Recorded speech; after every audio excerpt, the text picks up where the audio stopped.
এই দাওয়াতের কাজ নিজেরা আঞ্জাম দেওয়ার তৌফিক দান করুক, বলে আমিন। কোরআন সিনায় ধারণ করার তৌফিক দান করুক, বেশি বেশি কোরআন পড়ার তৌফিক দান করুক। যারা কোরআনকে অবমাননা করে আল্লাহ যেন তাদের ধ্বংস করে, বলি আমিন। তারা যেন ধ্বংস হয়ে যায়, বলি আমিন। কোরআনকে কেউ ধ্বংস করতে পারবে? আল্লাহ বলছে যালিকাল কিতাব, কি বলছে? এই কিতাব আমার, লা রাইবা ফি, যেই কিতাবের ভিতরে কোনো কি নাই, সন্দেহ নাই, কি নাই? হুদাল লিল মুত্তাকিন, হুদান মানে হিদায়াত, লিল মুত্তাকিন মুত্তাকিদের জন্য। এখানে লিটার জন্য ব্যবহার হয়েছে, তাহলে মুত্তাকিদের জন্য কোরআন কি? হেদায়াত। যারা কোরআনের পথ, কোরআনের মত মানার, জানার, চলার চেষ্টা করবে তারা বিপদগামী হবে। আল্লাহ বলছেন আল্লাহু ওয়ালিয়ুল্লাযীনা আমানু ইউখরিজুহুম মিনাজ যুলুমাতি ইলান নূর। আল্লাহকে যে অভিভাবক হিসাবে মেনে নিল, যে মনে করলো আমার জন্য আল্লাহই যথেষ্ট, আল্লাহ তাকে অন্ধকার থেকে টান দিয়ে আলোর দিকে নিয়ে আসবেন, বলি সুবহানাল্লাহ।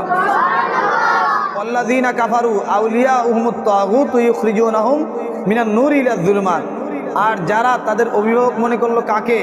তাগুত, শয়তানকে। তার অভিভাবককে কাকে মনে করলো? তাগুত, শয়তানকে। সে হেদায়েতের রাস্তা থেকে টান দিয়ে জাহান্নামের রাস্তায় নিয়ে যায়, বলি নাউযুবিল্লাহ। তাহলে আমাদের অভিভাবক কে?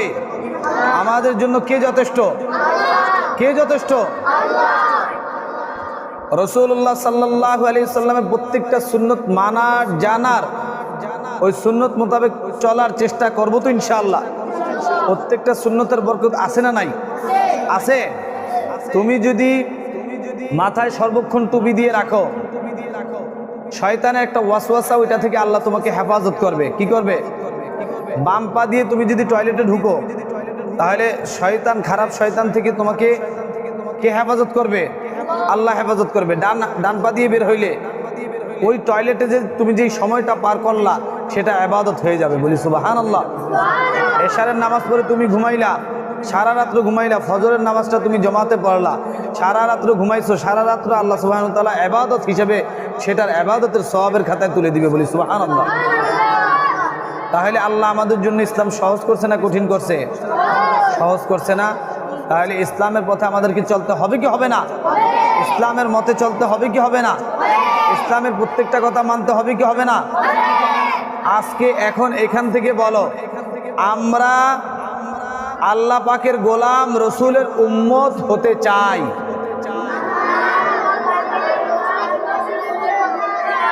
সাধারণ না অসাধারণ? সাধারণটা তো সবাই দাবি করে, আমরা শুধু মুখে না, আমরা মুখেও স্বীকার করব, অন্তরেও বিশ্বাস করব, কাজেও দেখিয়ে দিব ইনশাআল্লাহ। আল্লাহ সুবহানাহু ওয়া তাআলা আমাদের আজকের এই মজলিসকে, এই মজমাকে কবুল আর মঞ্জুর করুন। আমরা বড়দেরকে ইজ্জত করব কিনা? আলেমদেরকে ইজ্জত করব কিনা? ওস্তাদদেরকে ইজ্জত করব কিনা?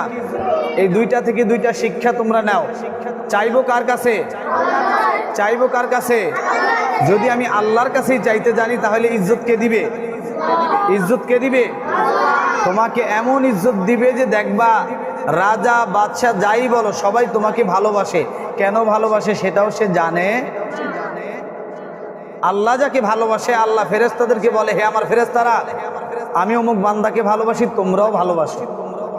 ওই ফেরেশতারা আবার নিচের ফেরেশতাদেরকে বলে যে আল্লাহ অমুককে ভালোবাসে, আমরাও ভালোবাসতে আল্লাহ বলেছে, তোমরাও তাকে কি করো।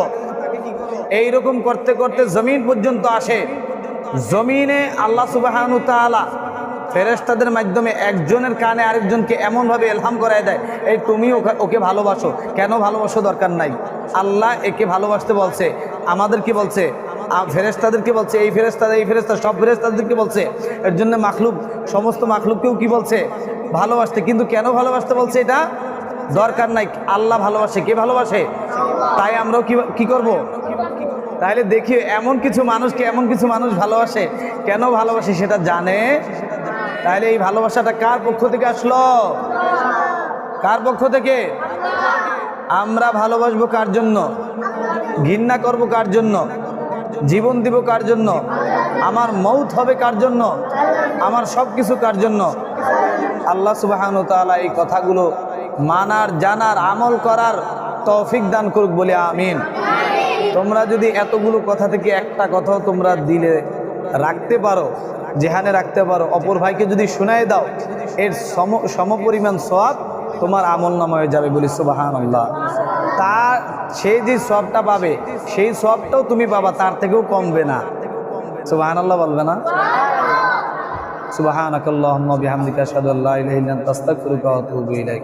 আসসালামু আলাইকুম ওয়া রাহমাতুল্লাহ।